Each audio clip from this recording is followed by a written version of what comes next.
গাজায় ইসরায়েলের নৃশংস হামলার ৬০০ দিন পেরিয়ে গেছে। এ সময়ের মধ্যে ৫৪,০০০-এর বেশি ফিলিস্তিনি নিহত হয়েছেন।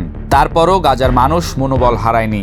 এ নিয়ে মিডল ইস্ট মনিটরে লিখেছেন ইতিহাসবিদ ও আন্তর্জাতিক সম্পর্ক বিশেষজ্ঞ সাইয়েদ মার্কোস তেনোরিও, যা মিডল ইস্ট মনিটরের ওয়েবসাইটে প্রকাশিত হয়। মার্কোস তেনোরিও লিখেছেন, আমি ইসরায়েল সহ বিভিন্ন দেশের অনেক বিশ্লেষকের লেখা পড়েছি, যারা প্রশ্ন তুলছেন এত দিন ধরে গাজায় নির্বিচারে ব্যাপক বিমান ও স্থল হামলা চালানোর পরও কেন ইসরায়েল সফল হতে পারছে না। নেতানিয়াহুর নাসসিদৃশ জায়নবাদী সরকার যুদ্ধের যে ৩ মূল লক্ষ্য নির্ধারণ করেছিল সেগুলোর কোনোটি এখনও অর্জিত হয়নি। যেসব প্রশ্ন এখন সবচেয়ে বেশি সামনে এসেছে তা হলো ইসরায়েল এখনও হামাসকে ধ্বংস করতে পারছে না কেন, এই অবস্থার কারণ কি, হামাস এত সাহস পায় কোথা থেকে, তারা কি ভাঙার মতো নয়।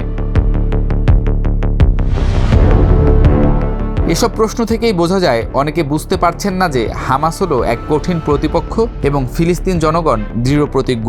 তারা নিজেদের ভূমি ছেড়ে যাবেন না এবং নিজেদের শেষ পর্যন্ত রক্ষা করবেন। এই ঈদে জামা জুতো অ্যাক্সেসরিজের ডিসকাউন্ট।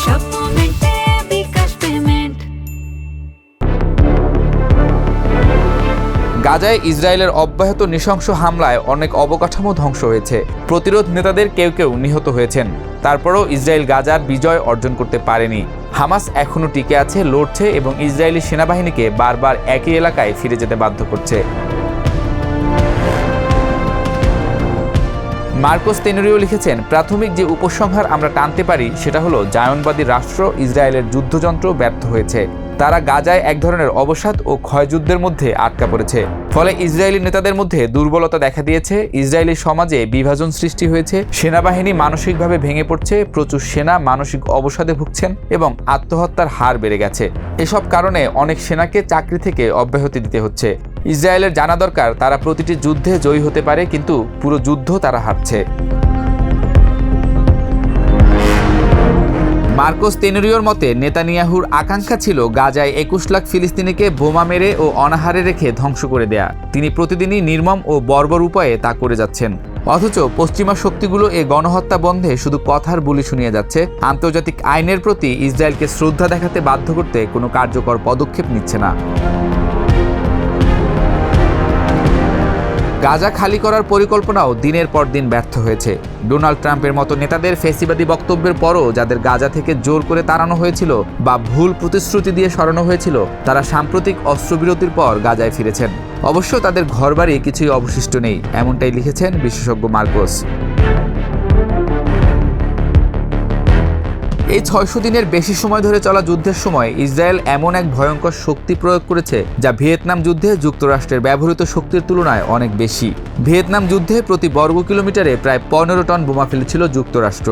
ভিয়েতনাম যুদ্ধ স্থায়ী হয়েছিল প্রায় ১৯ বছর। ওই যুদ্ধে ৯,৬৬,০০০-এর বেশি ভিয়েতনামের নাগরিক নিহত হয়েছিলেন। গাজায় ইসরায়েল প্রতি বর্গ কিলোমিটারে ২৭৫ টন বোমা ফেলেছে, যা ভিয়েতনামের তুলনায় ১৮ গুণ বেশি। এমন তথ্যই প্রকাশ করেছেন মার্কোস তেনোরিও।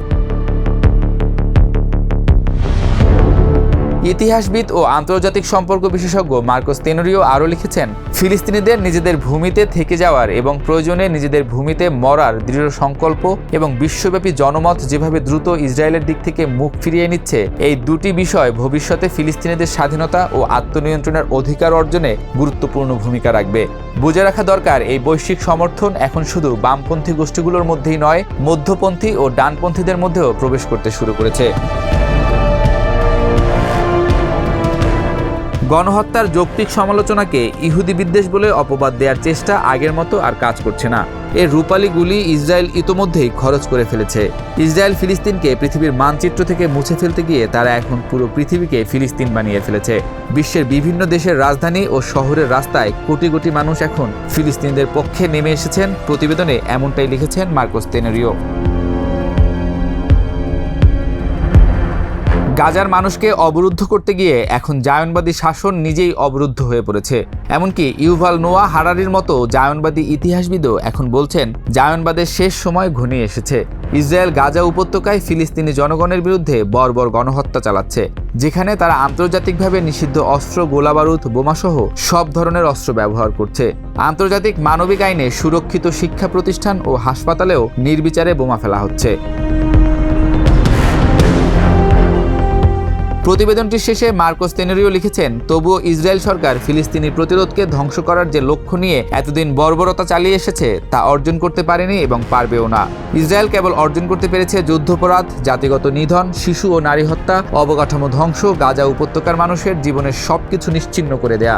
অন্যদিকে ফিলিস্তিনি জনগণ দেখাচ্ছেন ধৈর্য, প্রতিরোধ, দেশপ্রেম, মাতৃভূমির প্রতি গভীর ভালোবাসা এবং তাদের প্রতিরোধের প্রতি নিঃশর্ত সমর্থন।